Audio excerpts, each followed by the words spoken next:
Élisée est un grand prophète, c'est un personnage magnifique de la Bible.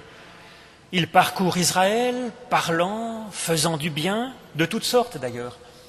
Il purifie une source, il secourt une veuve, il transforme une soupe immangeable en une soupe délicieuse, il multiplie les pains, il guérit des lépreux, il aide même miraculeusement, ce qui est bien serviable, un bûcheron à retrouver le fer de sa hache qui était tombé dans l'eau. Alors c'est très bien, cela nous encourage à faire du bien comme nous le pouvons, quand nous le pouvons, et être ainsi une source de bénédiction. C'est bien à cela que Dieu nous appelle, une source de bénédiction comme nous le pouvons, d'une manière ordinaire dans la vie de tous les jours, mais aussi d'une manière extraordinaire en faisant des miracles. C'est bien. Mais il serait un peu facile de picorer dans la Bible uniquement les beaux passages, les jolis textes qui nous encouragent à faire du bien et qui nous disent que Dieu est une bénédiction dans notre vie et que nous pouvons être source de bénédiction, et de sauter ainsi pudiquement sur les textes qui nous dérangent, qui nous gênent. Dans cette histoire particulièrement belle de la saga finalement du prophète Élisée, il y a un texte particulièrement choquant. C'est un texte où Élisée est un peu en colère contre des enfants qui se moquent de lui et il les maudit, et 2 ours sortent de je ne sais où et viennent dévorer 42 de ses enfants. C'est d'autant plus choquant qu'Élisée est par ailleurs l'exemple d'un homme qui est une bénédiction pour ceux qu'il rencontre. Il y a là donc quelque chose de choquant, d'étrange, et je vous propose de vous pencher sur ce texte ce matin. C'est dans le 2e livre des Rois, au chapitre 2, je vais vous lire les versets 19 à 25. Alors pour ne pas commencer directement par le plus pénible, j'ai choisi donc un petit miracle avant où c'est plus encourageant quand même, pour qu'il y ait un peu le contraste. Les hommes de la ville de Jéricho dirent à Élisée : « Le séjour de la ville est bon, comme le voit mon Seigneur, mais l'eau est mauvaise, et dans le pays, c'est ainsi la stérilité. » Élisée dit alors : « Apportez-moi un plat neuf et mettez-y du sel. » Ils le lui apportèrent. Il sortit vers la source de l'eau et jeta le sel et dit : « Ainsi parle l'Éternel, j'ai assaini cette eau. Et il n'en proviendra plus ni mort, ni stérilité. » Et l'eau fut aussitôt assainie, et elle l'est ainsi jusqu'à ce jour, selon la parole qu'Élisée avait prononcée. De là, il monta à Béthel. Et comme il montait par le chemin, de petits jeunes gens sortirent de la ville et se moquèrent de lui. Ils lui disaient : « Monte le chauve, monte le chauve. » Alors il se retourna pour les regarder, et il les maudit au nom de l'Éternel. Alors 2 ours sortirent de la forêt et mirent en pièces 42 de ses enfants.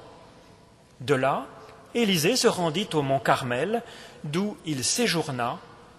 Il retourna à Samarie. Alors je voudrais, pour illustrer un peu mon développement à partir de ce texte, vous lire dans la Genèse la création de l'homme, la fin du 6e jour de la création et le début du 7e jour. C'est dans le livre de la Genèse au chapitre 1 à partir du verset 27. Dieu créa l'homme à son image, il le créa à l'image de Dieu, hommes et femmes, il les créa. Dieu les bénit et Dieu leur dit : « Soyez féconds, multipliez-vous, remplissez la terre et soumettez-la. Dominez sur les poissons de la mer, sur les oiseaux du ciel et sur tout animal qui rampe sur la terre. » Dieu dit : « Voici, je vous donne toute herbe porteuse de semences et qui est à la surface de la terre, et tout arbre fruitier porteur de semences, ce sera là votre nourriture. À tout animal de la terre, à tout oiseau du ciel, à tout ce qui rampe sur la terre et qui a souffle de vie, je donne toute herbe verte pour nourriture, et il en fut ainsi. Dieu vit alors que tout ce qu'il avait fait était très bon. Il y eut un soir, il y eut un matin, ce fut le 6e jour. Ainsi furent achevés le ciel et la terre et toute leur armée. Le 7e jour, toute l'œuvre que Dieu avait faite a été achevé et il se reposa au 7e jour de toute l'œuvre qu'il avait faite. Dieu bénit au 7e jour et il le sanctifia, car en ce jour Dieu s'était reposé de toute l'œuvre qu'il avait créée. Éternel, ta parole est une lampe à mes pieds, une lumière sur le sentier de toute ma vie. Et je vous propose de rendre grâce à Dieu avec le cantique 69 du petit recueil bleu, Louanges et prières. Grand Dieu, nous te bénissons. Les 3 premières strophes de ce cantique 69.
Ô Éternel, nous nous tournons vers toi par la prière pour que nous puissions vraiment nous donner ton esprit.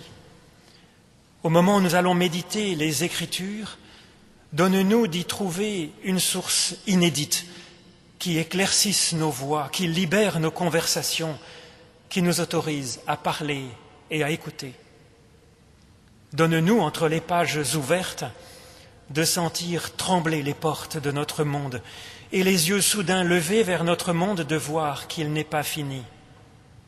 Donne-nous d'être intrigués, d'être retardés dans nos courses fébriles ou apeurées, dans nos lectures trop rapides aussi, non seulement de tes Écritures, mais de nos existences, de notre temps et de notre monde.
Alors 42 enfants déchirés par des ours, ça ferait sans doute un gros titre sur la première page de nos journaux, car c'est absolument épouvantable. Et nous nous refusons évidemment de penser que ça puisse être Dieu qui ait envoyé cette mort horrible pour punir ses enfants de leur moquerie, même si ce n'est pas très sympathique, c'est vrai. Et puis nous nous refusons de penser qu'il serait juste et bon de maudire qui que ce soit, comme le fait Élisée dans ce texte. Nous nous refusons évidemment à cette lecture du texte biblique, car elle est contraire à ce qu'il y a de plus essentiel dans l'Évangile. Jésus-Christ nous dit, et il nous montre par ses actions, que Dieu aime, que Dieu bénit, que Dieu cherche à faire du bien à tout homme, même à ses ennemis, même à ceux qui se moquent de lui. D'ailleurs, le nom même d'Élisée signifie littéralement « Dieu est sauveur ». Élisée est ainsi en lui-même comme une confession de foi dans la bonté de Dieu, confession de foi en Dieu comme source de vie, comme source de salut, pas comme origine de la malédiction ou de la mort. Que faire alors d'un tel texte ? Nous pouvons, comme je vous le disais tout à l'heure, le passer tranquillement, passer par-dessus et continuer notre lecture de la Bible vers des textes plus faciles. On a le droit et l'on fait ce que l'on peut. Mais il est bon parfois de prendre le temps de creuser, de chercher s'il n'y aurait pas quelque chose de bon à découvrir dans ce texte qui nous dérange. Ça ne marche pas toujours, mais on peut essayer. Et ne maudissons pas trop vite ces textes qui nous dérangent, prenons le temps de les respecter. Comme Élisée le fait par ailleurs dans le reste de sa vie, essayons de purifier la source de notre lecture du texte biblique, de notre lecture et puis de celle de ceux qui nous entourent aussi, de nos proches. Essayons de guérir la théologie, essayons de ressusciter la foi, de nourrir la réflexion et la prière, comme le fait par ailleurs Élisée dans sa vie. Alors que peut-on tirer de ce texte épouvantable au point de vue dans une première lecture ? Alors d'un point de vue moral, il est évidemment fou d'exécuter un coupable de moquerie, surtout si c'est un enfant bien sûr, et cette idée même est contraire à tout ce que fait Dieu, à ce qu'est Dieu, le Père de Jésus-Christ. Mais malheureusement, ce texte nous dit quelque chose de vrai. Les malédictions que nous portons contre quelqu'un sont efficaces et sont en elles-mêmes porteuses de mort. Comme cette malédiction qu'Élisée envoie aux enfants, mais d'ailleurs aussi comme la moquerie des enfants est source de régression même pour un grand prophète comme Élisée. Élisée montait vers Béthel. Béthel qui littéralement signifie la maison de Dieu, la présence de Dieu.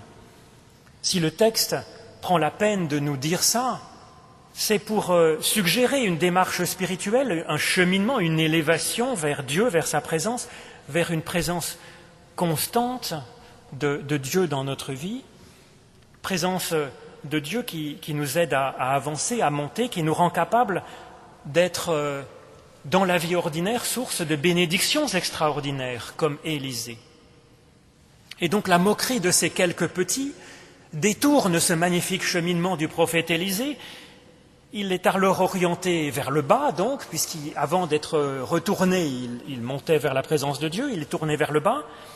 Il est comme tiré par le bas, par la moquerie de ses enfants, par sa blessure, par son humiliation, par sa colère. Et il se laisse aller à vouloir abaisser, à vouloir meurtrir lui-même, à maudire ces petits qui sont source de mépris pour lui, de souffrance pour lui. Élisée, qui devrait incarner par sa vie, par ses paroles, le salut de Dieu, devient alors source de malédiction et de mort. On voit donc que oui, c'est vrai, la moquerie et la malédiction sont source de mort dans notre vie, et il y a là une vérité qui est bonne à dire, à intégrer.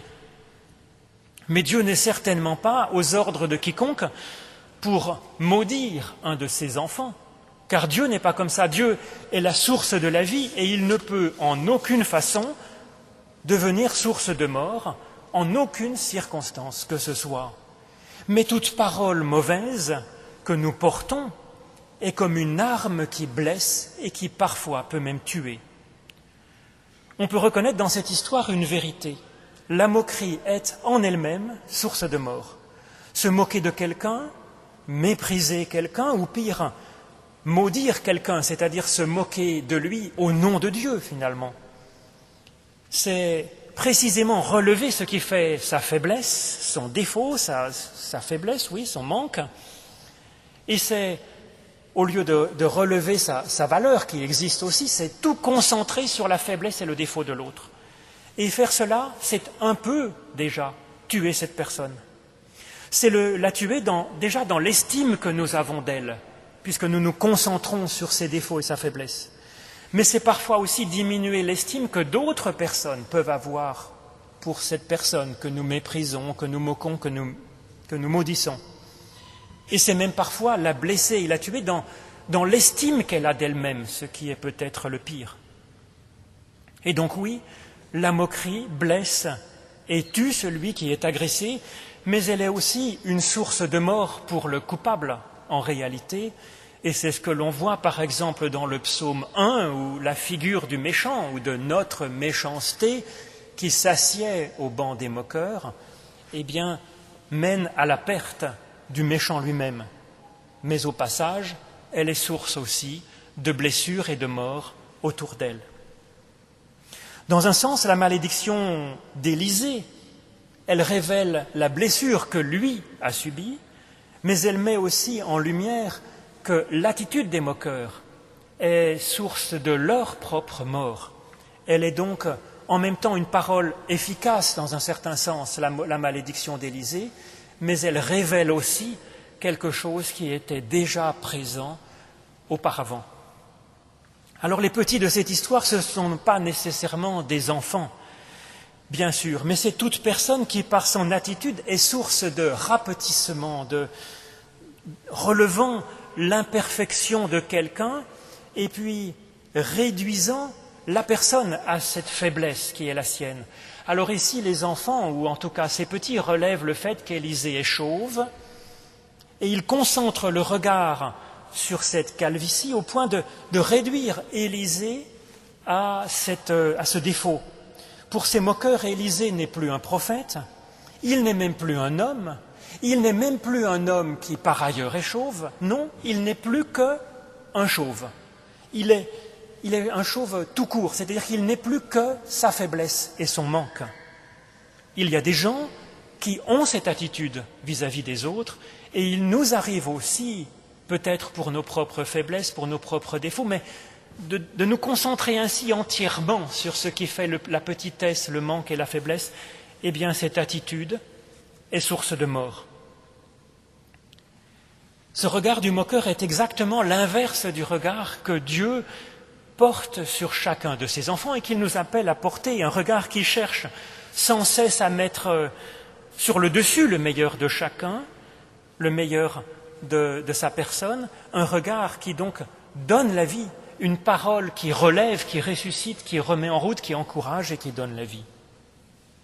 La moquerie, dans cette histoire, va même plus loin qu'il ne semble, si on regarde de près le texte hébreu, car le chauve en hébreu se dit Coré. Vous savez, ce nom est connu car il y a beaucoup de psaumes qui s'appellent psaumes des fils de Coré. Alors ce Coré, c'est un triste personnage dont tous les Hébreux connaissaient l'histoire, bien sûr, car c'est dans l'Exode.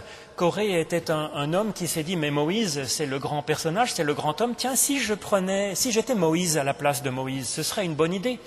Et ce Coré, il fomente un putsch pour prendre la place de Moïse. Alors l'histoire se passe très mal, et finalement, Coré va rater, voilà.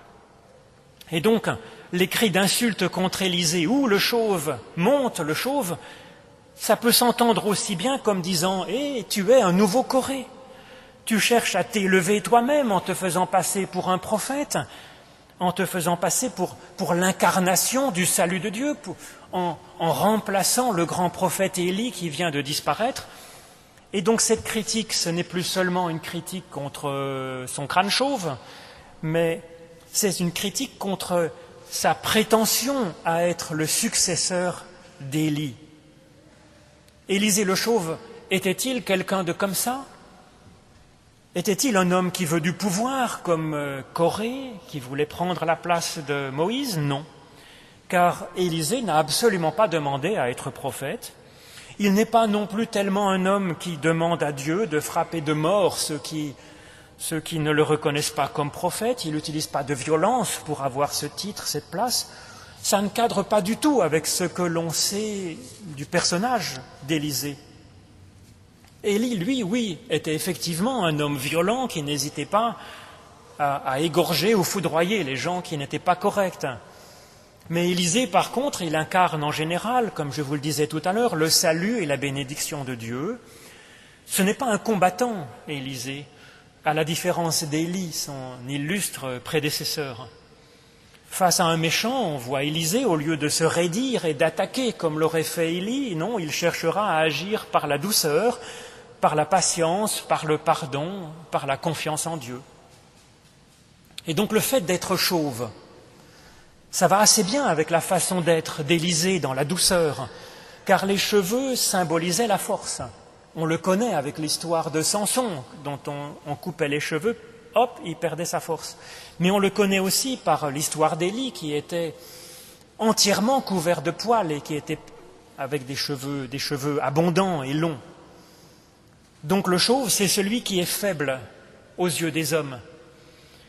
Les enfants de cette histoire se moquent donc de la faiblesse apparente d'Élie, que ce soit à cause de son crâne chauve ou que ce soit à cause de son attitude de faiblesse apparente, finalement, de manque de force.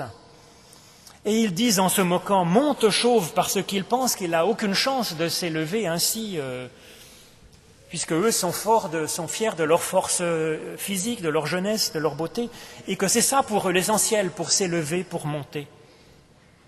Mais le cours de l'histoire va inverser les rôles finalement, et finalement, c'est bien le faible, celui qui est comme sans force, comme le semble indiquer, son crâne chauve comme une bille, qui va pouvoir effectivement être le grand prophète, source de vie, source de salut de Dieu. Et finalement, oui, c'est bien le faible qui va s'élever, et ce sont eux qui font preuve de violence et d'arrogance, de supériorité, qui vont être réduits à rien. Élisée, il témoignait de la parole de Dieu avec douceur, avec humanité, contrairement à d'autres prophètes. Alors comment comprendre dans ces circonstances ce qui arrive dans cette rencontre avec les enfants moqueurs. Nous pouvons y voir une régression, une faute d'Élisée, comme je vous le disais tout à l'heure.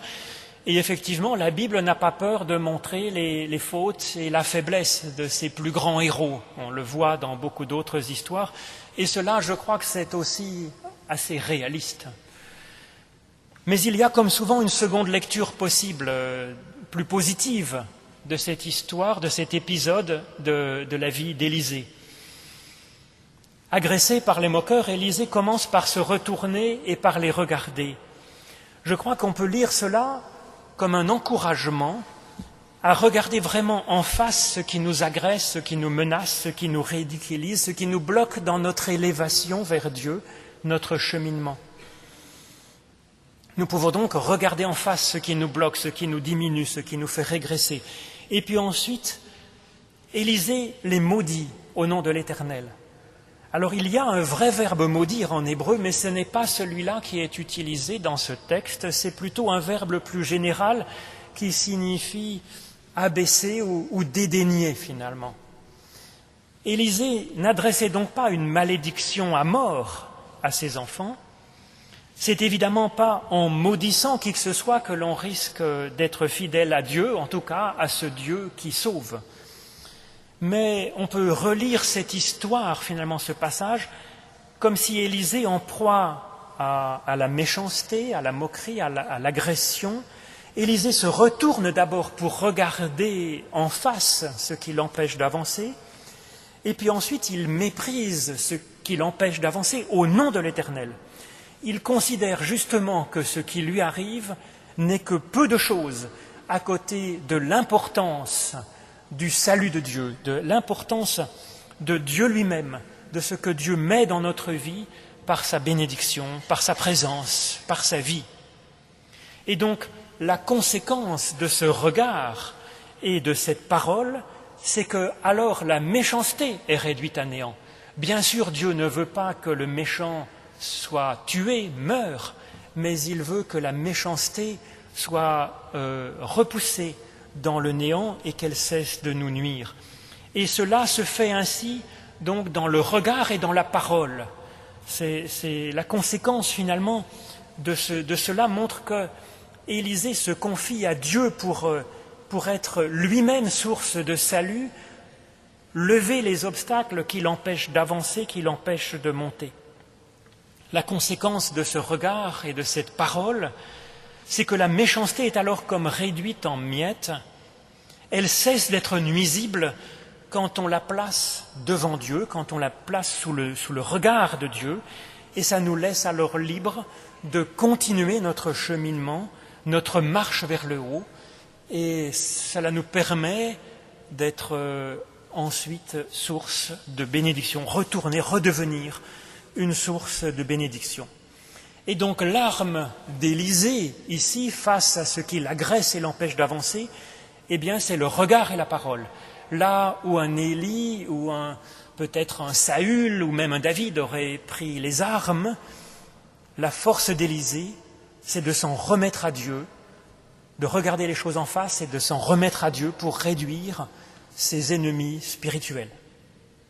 Quant aux deux ours, le fait que l'histoire prenne la peine de nous dire qu'ils soient deux, ça fait penser qu'il s'agit de la parole de Dieu, car la parole de Dieu est très souvent présentée dans la Bible par le chiffre 2, d'autant plus que les ours sont ici des femelles, et donc ça fait penser aussi à quelque chose qui est de l'ordre de la présence de Dieu, de la bénédiction de Dieu, de la parole de Dieu.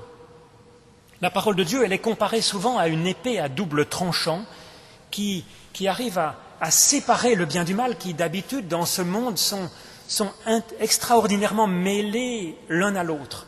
La parole de Dieu permet de séparer le bien du mal, la lumière des ténèbres, le sec du mouillé, et d'ainsi remettre les choses à leur place. Et cette parole qui tranche est extraordinairement créatrice.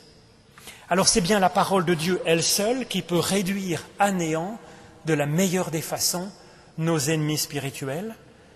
La violence d'Élie, elle peut marcher aussi face à nos ennemis spirituels, dans un sens, mais les dommages collatéraux, comme on dit aujourd'hui, sont extraordinairement lourds, puisque quand on agit contre les ennemis spirituels par la violence, par une violence physique, eh bien, on fait du mal irrécupérable, en tuant et en blessant. Alors ça a une certaine efficacité, mais ce n'est pas une bonne façon finalement, c'est une façon qui travaille dans la violence et au marteau-pilon finalement pour avancer, ce qui n'est pas le sens de Dieu à mon avis.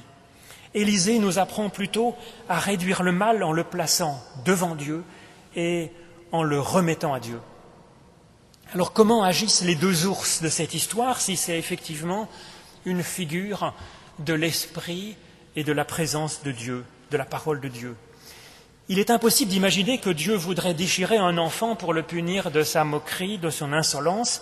Cela, c'est plutôt nous qui avons tendance à avoir envie de le faire, ours furieux que nous sommes bien souvent, malheureusement, que nous sommes parfois, quand nous nous laissons conduire par la violence, par la haine, par l'arrogance, par le désir de juger, par la haine et par la peur, par le mépris que nous avons parfois des autres et de nous-mêmes.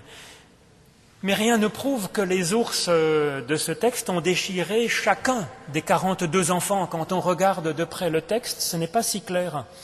Le texte peut aussi bien vouloir dire que les ours, elles ouvrent un passage au milieu du groupe des 42 enfants qui empêchaient Élisée d'avancer, de monter.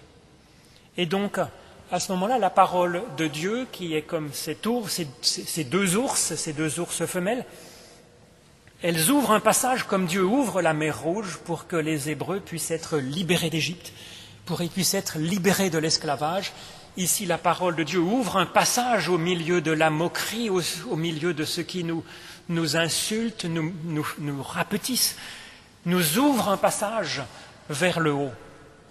D'ailleurs, le nombre même de 42 de ces 42 enfants n'est pas là pour rien. Ce n'est pas juste pour nous dire « Oh là, ils étaient nombreux », sinon on nous aurait dit 1000, je ne sais pas. Mais 42, 6 fois 7, ça évoque le passage du 6e jour au 7e jour de la création de l'humain par Dieu. La transition entre le 6 de la création simplement animale et le 7 de la création bénie par Dieu, sauvée par Dieu.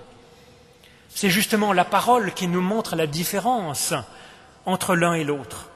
Et c'est la parole de Dieu, la parole qui bénit, qui nous permet de passer de l'un à l'autre, d'une existence purement animale à une existence animale qui est bénie, transformée par la bénédiction de Dieu. Et c'est la parole qui bénit et non pas la parole qui maudit, qui est vraiment créatrice de cette dimension supérieure de l'humain. La malédiction et la violence, elles, tirent vers le bas. Elles nous tirent vers l'animal furieux, vers l'animal non domestiqué, vers l'animal sauvage, et nous font même retourner au chaos des origines. Littéralement, la moquerie et encore pire la malédiction sont diaboliques, c'est-à-dire qu'elles éparpillent notre être au lieu de créer. Alors que la bénédiction de Dieu, au 7e jour, elle reconnaît que l'autre est très bon.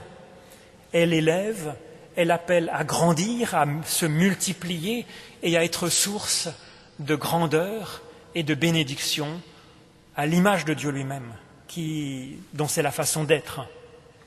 Élie est très typique d'une certaine idée de Dieu qui existe dans l'Ancien Testament, celle d'un Dieu violent et vengeur, qui agit par la violence et la force, au marteau-pilon. Par contre, Élisée annonce clairement la nouvelle alliance fondée sur l'amour inconditionnel de Dieu, d'un Dieu qui sauve et qui aime. Alliance entrevue par bien des prophètes et par bien des psaumes, en particulier par ces psaumes des fils de Corée qui sont en fait de dignes successeurs d'Élisée le chauve. Cette nouvelle alliance se réalise bien sûr pleinement dans le Messie, c'est-à-dire dans le Christ. Le prophète Malachie a donc raison de dire qu'Élie doit précéder le Messie. Il nous faut en effet passer de la théologie et de la façon de faire d'Élie à celle de son successeur Élisée. C'est comme cela, dans le regard et dans la parole, dans la douceur et dans la bénédiction, que l'on peut participer au salut que Dieu nous offre en Christ et offre au monde. Amen.